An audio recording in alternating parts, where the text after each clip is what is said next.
saw a lot in college football throughout the weekend. A lot of these targeting injections. I think there was upward of a dozen this week.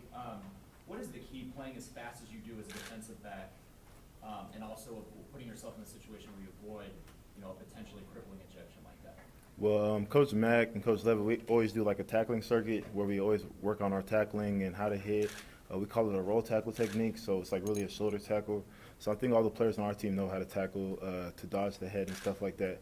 We actually had a couple close ones in the game, I think, but I think we shorted it up now and it'll get fixed. So. Do you feel for some of these defensive backs when you see that sometimes some of these situations are a little unavoidable, and it can just be a situation where these things can happen even if you're stressing the right technique? Yeah, I definitely think so. Growing up, watching players like Ed Reed, Brian Dawkins, Ronnie Lott, like a lot of people, a lot of safeties especially, just making those big hits. That's why you wanted to play football, is to hit somebody. So then now you can't do that, and it's kind of sad because now people are going low. So now people are, have the chance to tear their knees or ankles and stuff like that. So it's kind of an in-between area, but I see why the head area is more dangerous. So. Chido, as a leader on this team, can you talk about the mindset of the team as you guys come off a game like that, where you guys try to stay even keel, and then you have an opponent like Idaho State coming in? How's the mindset of the team? The mindset's still the same. We still only have one goal, and that's to be Pac-12 champions. I think we've been upfront with that since the beginning. We definitely needed to get a victory at Colorado State, and that was a great team. But now we're going to be on to the next one, and we're trying to go 1-0 this week. Chido, what are your impressions of Idaho State's offense? How much film have you had a chance to watch on them so far? We watched a lot of film already. They have some pretty good two outside receivers. They have a pretty good tight end.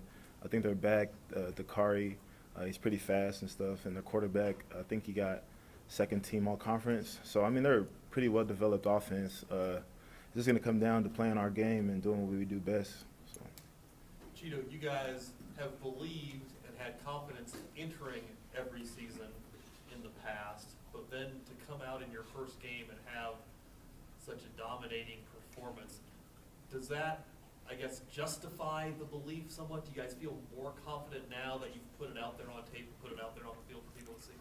I want to say because of the first game, like I said, we still only have one goal. Colorado State was just, kind of a speed bump to that goal. I would say, they're definitely a great team, and we went 1-0 that week. We're trying to go 1-0 this week. It's just the same mindset. We're really even keeled. Everybody on this team is pretty humble, and Coach Mack honestly stressed that to us yesterday, talking about being humble and hungry. So, we're still hungry and we're still humble. We know we have a lot of work to do to turn this program around. So it didn't change your confidence level? That's still the same? No, the confidence has been high. Yeah. Throughout my years here, it's always been high. Yeah, no matter what.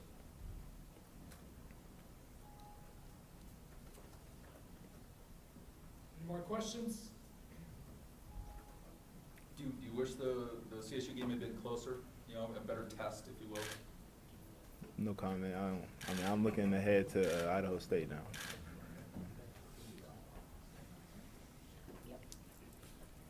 Should ask your thoughts coming in the first game at Folsom. How excited are you guys to get back on Folsom in front of your fans and hopefully a big crowd based on what happened last week? Oh yeah, we're real excited.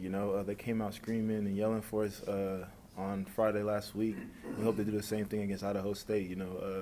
Idaho State's a pretty good team. It's our first home game of the season. So we hope all the freshmen and all the newcomers and they all really get to get a good game and experience Colorado. Hi. The offense had great success playing high tempo against Colorado State. Has the defense felt any repercussions from that? No. I feel like in practice, too, they go high tempo.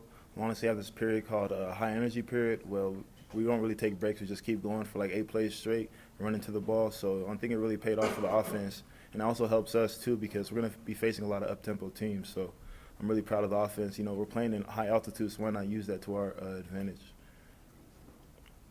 What do you think the secondary could have done better or needs to do better in succeeding games than in the opener? Definitely communication is always number one. Technique, number two. Definitely two things that you always can get better at. Last game, I think the DBs we're the ones who gave that touchdown. It was on a pass play, so definitely got to shore up the communication on that play, and I think we'll be fine. We have a bunch of leaders and a bunch of seniors in our defensive secondary, so I feel like if we just keep communicating and get our technique better, we'll be fine. I know it's only Tuesday morning, but I don't know if I guess you guys didn't have school yesterday, but have you been out on campus? What's been the reaction of, I guess, some of the students who maybe recognize you, and has it been different than in past years? I mean, I haven't really been on campus, but after the game, I heard there was a party for the football players. So, I mean, I don't think we've ever had that before. I wasn't there, but I heard that a couple of guys were going to that. So, yeah, I think a lot of people are excited that we got that W, and hopefully we keep getting Ws.